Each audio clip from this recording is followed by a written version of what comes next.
Hey crew, it's Pitt, and I'm back with another Bible study.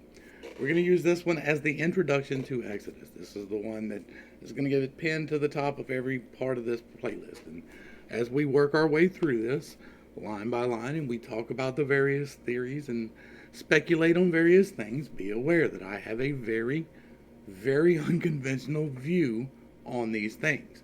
It is explained in my Genesis playlist. You should probably watch that playlist before this one. But if you want to start here, here's the gist of it. I do not believe that God created a chosen people. I believe that this book, the Bible, contains many, many truths and many, many deceptions.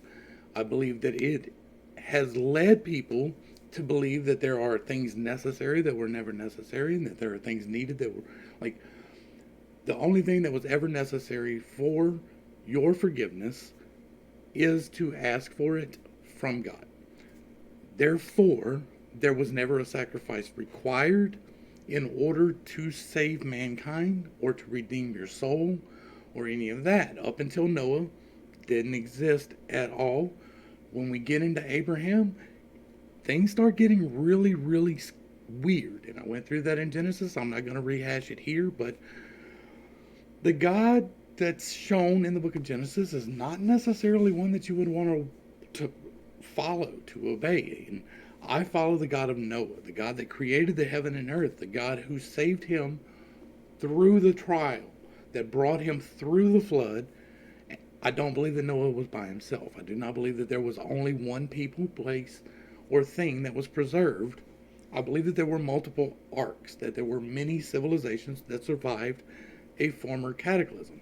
It's important to point that out here because we will be talking about this particular book of the Bible showing some of the things that we can expect to see in the time of the cataclysm. And we're going to explain that a little bit as we go along. You should really watch the 12,000 year disaster cycle and Ben Davidson's stuff to really understand what I'm talking about there, but we will be going through it as we go along. Oh, I don't believe that. I believe that Jesus came, that he fulfilled prophecy even, because prophecy is what guides us towards the bottlenecks that happen in our lives. And so I believe that Jesus was born, died, resurrected. I believe in all the miracles, all of that, but I do not believe that he was the incarnation of the divine being. I don't believe that that's even a possibility. It is not possible for you to manifest yourself inside yourself. You cannot become your fingernail. And so Jesus was not God. He walked the earth, he performed miracles, he lived, he died, he was even made into a sacrifice. And all of that happened without him being divine. And so we get into Exodus. And Exodus is really a difficult book if you believe in the Bible. It really is, because there is a large number of contradictions, and we will be going through them line by line and piece by piece. And we will not be glossing over them in the way that other people do. Other people say these things and they're like, well, that was necessary for the salvation of all mankind. That is putting a limitation on God that God himself never put on him. God said, turn to me, turn your face to me, repent to me, turn your face to me. All of these things that he says all the way through this book screams, just turn to me. Tell me you're wrong, change your ways, and seek my face. That is his whole request. When we get into the animal sacrifices, I believe that there are two forces at play here. There are light and dark. I believe that Job illustrates the forces at play fairly well, and the deception levels that are possible, and the things that can happen. And so, because I believe these things, I believe that it is possible that when we get to the Abrahamic sacrifice, and he was told to go sacrifice his son, that maybe that wasn't just a test of faith. Maybe that was one of these other actors, because another actor comes along and stops it. It's not the same actor, it's a different actor. And we talked about that. There's a whole nother person comes in, a physical incarnation that we can see that stops the process and says, no, look, here's a ram, sacrifice the ram instead. And so I think that that whole interaction right there is the root cause of the grand deception that has deceived the entire world into believing that they have to sacrifice something for God to forgive them. God never said that. God said, come to me. Tell me you did wrong, and I will forgive you. Jesus told you that. And then they were like, no, we have to sacrifice. And he's like, all right, well, I'll climb on this stick and fulfill this prophecy that will finally end this animal sacrifice. I believe that actor, that bad actor, played a part throughout a lot of these stories. And I believe that the part that he played throughout a lot of these stories is the one that was meant to be played. I believe that this is a guidebook on humanity, on how to live and to achieve what God has asked us to do. And the entirety of what God has asked us to do, the whole thing summed up. You ready for it? Love the Lord thy God with all thy heart, soul, and mind. And love your neighbor as yourself. That's the sum of the law. In all honesty, if you love the Lord God with all of your heart, soul, and mind, then you cannot help but love your neighbor. Now, it's a little bit difficult. Sometimes you don't like your neighbors. You can still show them love, though. You don't physically aggress on them, shed no blood of man. Right? And so that is the model. That is the ideal. The entirety of the law summed up in one neat little package. That is all you need to do. If you do that and earnestly do that, then you do not commit adultery. You do not take the Lord's name in vain. You do not do any of the 10 Commandments. You don't violate any of them because you love the Lord. That is your motivation. And I know that when you're not there, you hear that and you're like, well, that's just platitudes. People just say that. People just act that out. And no, there is real in that. And it really is a thing. And if you really commit to it in a real way, it can really change your life.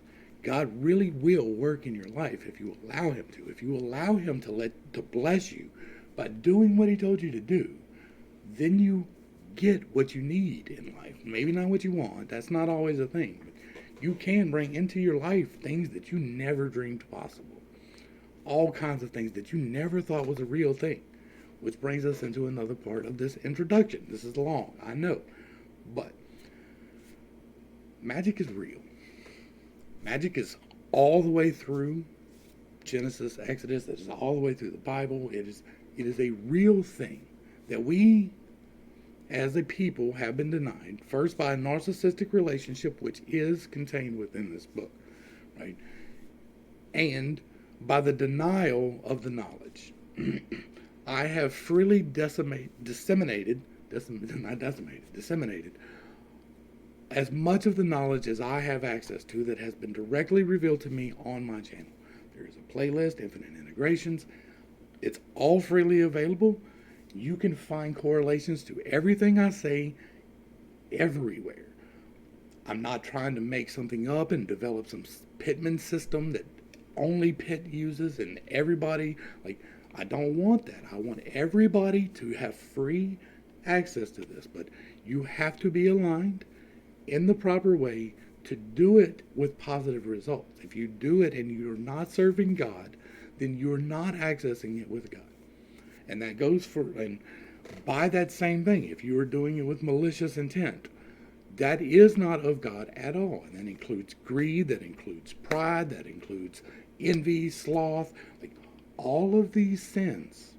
If that is your motivation for using any of the things that God has gifted you with, then you have a severe problem coming. Now, it may take a while to manifest that into your life, but if you're using it with the wrong intentions, you get Harvey Weinstein. That kind of thing happens to people a lot. And if you look at it, it seems like they're doing really good, and then all of a sudden it just, because they did it wrong. And these are the same people who will pitch you the secret and the way and all of these things. Now, Jesus, according to the Bible, followed the way. We're going to get into that. But the way is a way of living passively. It's kind of like Taoism to a large degree, to a very large degree. And so that isn't the only way, but that is the way he was talking about. And so what we're doing is exposing these things and making them freely available. We're removing the restrictions that have been placed upon them by society and controllers, because the people, here's the part that's really going to offend some people. So if you are easily offended, click away now. This is the place to click away. If you don't want to be offended, this is the place right here. Go ahead and click away.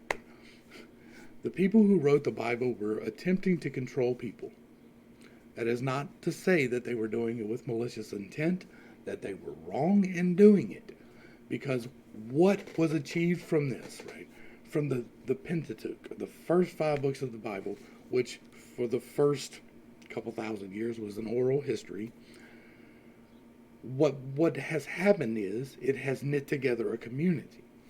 Whether or not that community came from another Eden or from the flood or wherever the origins may be, whatever the community may be, what has been done with these systems that have been put in place have knit together communities that have been used by God for the greater good. Because of Genesis and Exodus, which objectively looking at are some pretty rough reading, right? It's pretty rough what happens in these books. And taking away the salvation of mankind part of it makes it even rougher. The things that happen in here really are bad, like objectively by the standards of God bad, and yet they are blessed. And so we're exposing things that have hidden the facts that magic is real, that you have access to healing powers. Jesus told you that you could walk on water and move mountains, curse trees, cause them to bring forth fruit, heal people, and raise them from the dead. He told you specifically in red, all of these things that I do, you can do too, and more. He said that with zero hesitation and no doubt that you too can manifest things into your life. And yet, if you attempt in any denominational church in the freest country on the planet where I live in the United States, we are the freest. I don't care where you live, you're wrong. We're not entirely free by any means, but we are the freest. This is the freest place on the planet. You are free to worship whatever here with almost no risk of persecution. And if you go to any denominational church, any of them, Pentecostal, Baptist, Catholic, wherever you go, and you tell them that you're manifesting something into your life, you are going to be called some very bad names. You are going to get a visceral reaction, despite the fact that Jesus told you you could do it. Now, that does not mean that you need to be brewing potions, because that's getting into pharmakia. But that does mean that you get all the herbs to use. All of them. All of the plants and seed-bearing herbs are given to you to use. And then after the flood, we get the use of meat. Like, we don't get to eat meat until after the flood. We're not going to get into that. But this whole thing, right? Magic is real. It is possible, and this book tells you how to do it. This book tells you all of the things that I outlined, I pulled from reading the book. When I have the 8 laws of creation, and I talk about that, and I talk in detail about that, that came from the book. When I talk about the 7 sins and virtues of God, like that came from the book. That's where I source all of this from. Like, yes, there are sources from the Enuma Elish, and yes, there are stories from Samaria and from South America and from Mesoamerica, and like all of these places. Yes, there are sources that come into that, but all of the base material for what I do comes from this book. This is the book that I am rooted in, that I grew up in. Like, I read this book when I was a child, and I actually read it. Like, I didn't understand it because I was reading it with the glasses, but I have this ingrained in me in a way that a lot of people want to, and even think they do, and it sounds so prideful to say that, but like the way my mind works, my stack, and I talk about the stacks a lot, but the way that my stack works is I pick apart my own theories, right? right? My inner critic is me picking apart my thoughts. And so when I'm in there and I'm picking apart whatever the story may be, and in this case, it's the story of the Bible. When I'm picking apart the story of the Bible, like, it is a constant thing. When I'm doing the disaster cycle, it is a constant thing. And it is always to be correct. And if I am wrong, I will correct it. And so when I started seeing things here, I had to correct it. That's why we went through the whole Genesis section.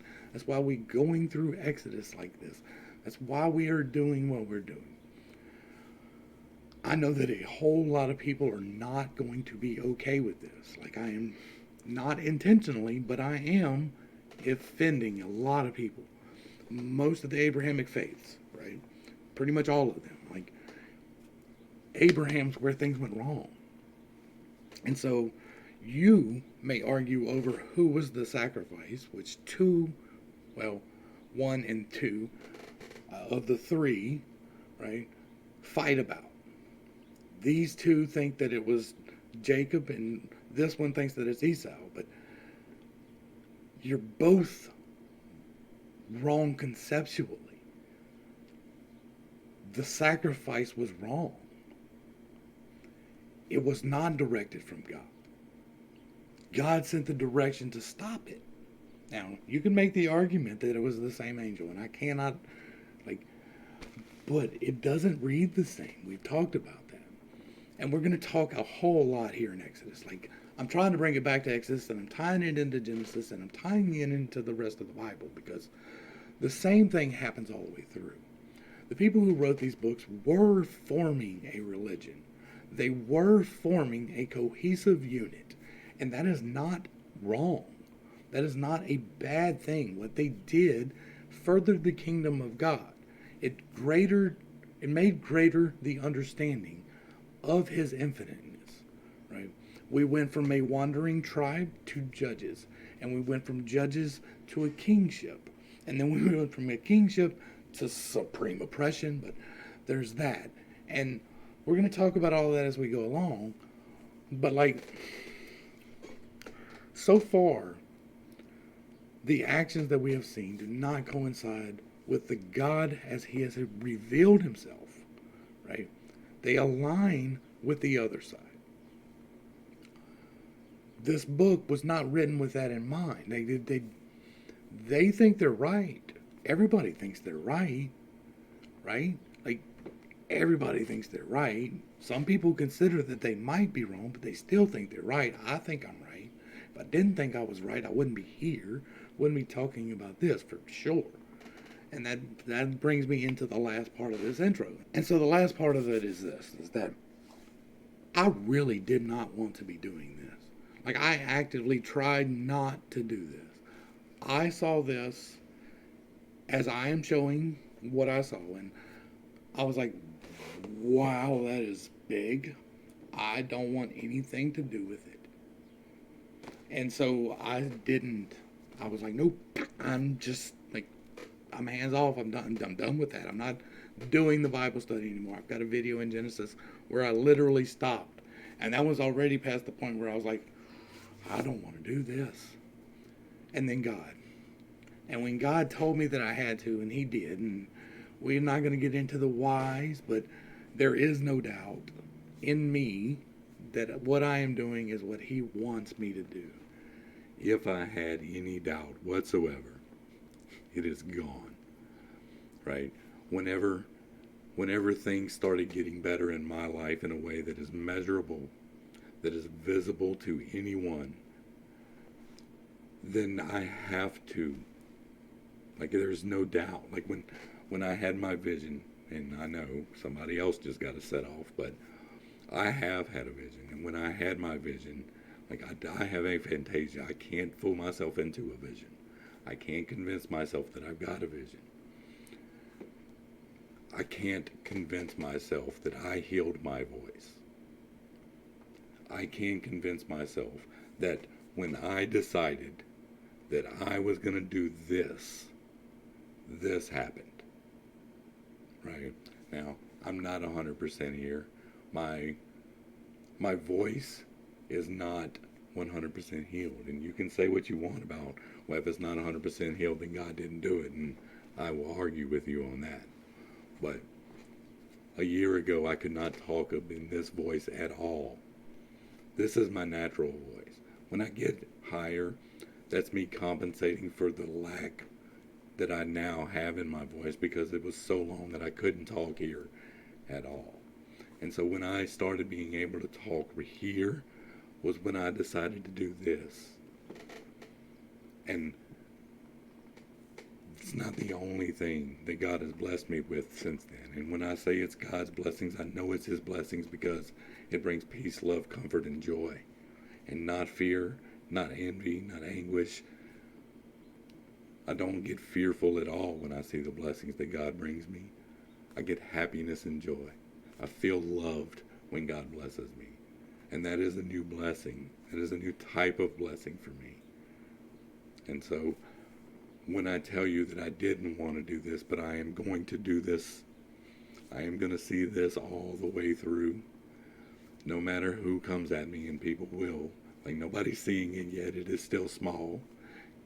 That's in God's timing too. Whenever he decides, like, I am being diligent. I am growing my channel with every means that I have. But when he decides that the switch is flipped, then the switch is flipped. And like, I am bringing smoke. That's why I'm laying this out as plainly and as honestly as I can. Because when I argue people, I'm going to argue this. This is where I'm arguing from. And that's coming. So get ready. If you agree with me, let me know. If you disagree with me, let me know. Talk about it. Like, I am here for the conversation. Keep it respectful. We don't need heretics. We don't need to call anybody names. We are all, in my humble opinion, children of God, created perfectly formed, given a task and a purpose to achieve in this life that we can with his help.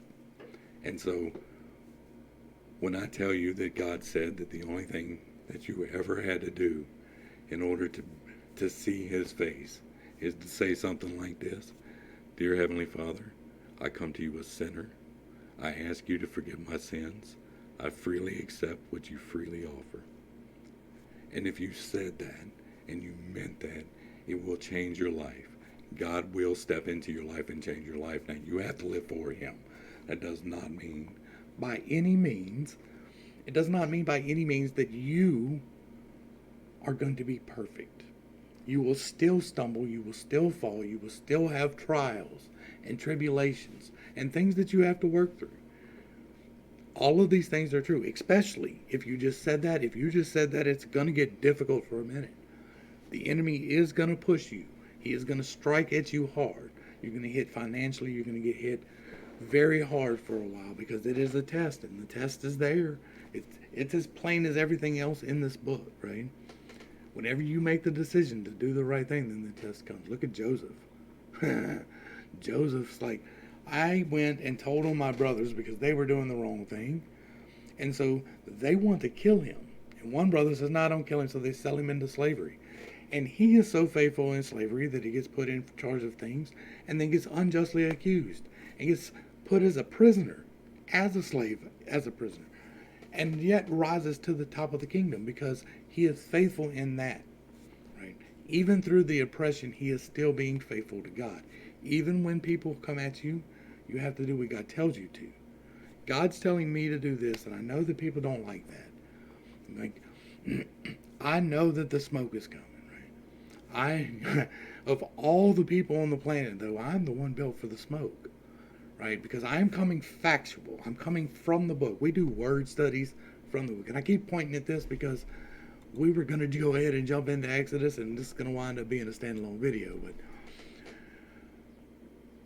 when I say we're coming from the book, like, I'm reading line by line. I am insisting upon a literal translation on what it literally says, without the lens of these chosen people had these trials because they had to have these trials in order to make the prophecy be needed.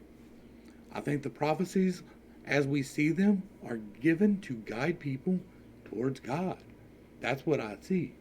And to reveal both the history that has happened and the future that is coming. Because here's another thing that's going to really upset some people. There is something coming. It is not what people think. There is not a rapture. That's going to bing, bing, bing, bing, bing, bing, bells going off for everybody, right? But we are going to get into it. We will talk about it. I know all the verses, right? But we're going to get into it because what is revealed is a scientific thing. We can see it in history and going to be repeated in the future. We're going to start getting into that in Exodus. That is why I'm bringing it up into the intro of Exodus.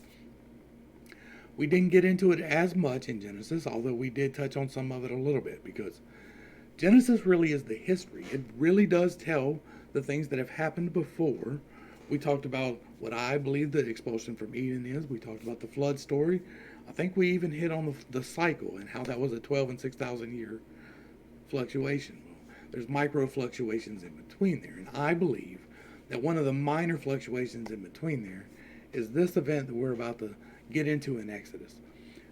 This event is the precursor for what is coming. The things that we see here are the things that we will see magnified in the bigger event. The smaller things that are shown here are the things that we will be seeing magnified in the greater part of the cycle. Right? We've caught a lesser part of the cycle here, and now we were riding that wavelength through space, because that's what we do. And there's the galactic current sheet, and it's riding this wavelength just slightly like this. And every so often, we intersect, and it polarizes the planet, and it causes a shift. And there's all kinds of things that happen, and they are all described in the big cycles. That was Genesis and Revelation.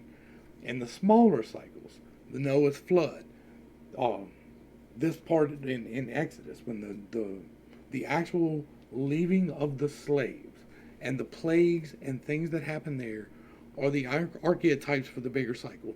Those are the things described later in greater detail with much magnification in Revelation. And so we're going to get into that.